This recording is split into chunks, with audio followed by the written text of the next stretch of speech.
The Winnipeg International Children's Festival kicked off today at the Forks. Performers and troops from around the country and around the world, in fact, will entertain audiences from today through Sunday afternoon. This afternoon, children of all ages had the chance to sing along with Fred Penner in the festival park tent. Hello, sir. Thanks for joining us. My pleasure. Thank you. How did the show go today?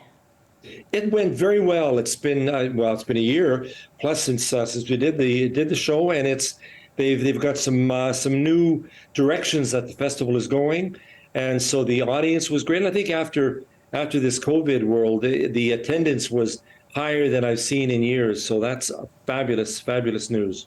Are you a fan of this International Children's Festival?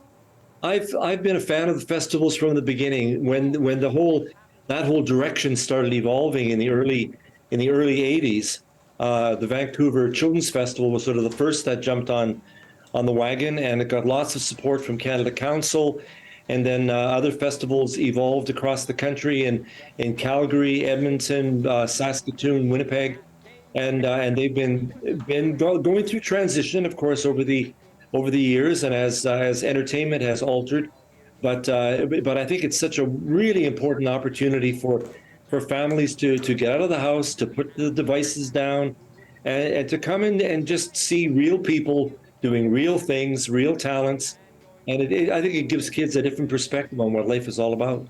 Do you see a difference in your audiences in terms of that over the decades? I mean, The Cat Came Back it's 41 years old now. Congratulations. Thank you.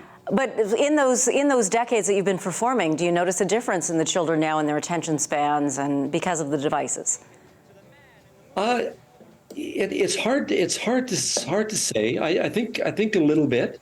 You know, I know my own grandkids get distracted, and when they go out, I was just at a soccer game with that my 3-year-old grandson was at. And partway through it's not a real game. It's just kids running around. But he was getting tired, so he ran over to my daughter, his mom, and said, "Can I go on the phone? Can you put something on the phone for me?" And so they understand that these devices are entertainment modes. And if they get tired, if they want to just break away from it, this is an escape direction. So I think kids are learning that. And maybe getting into live events is going to turn them around or show them that there is an alternative to the devices. But we're in such turmoil in this world with where all the technology is going, and I don't know how it's going to unfold in the coming years. But it's a big sigh, and people have to pay attention. Yeah, there you go. We're showing video right now of a younger Fred Penner with a device that has 6 strings on it.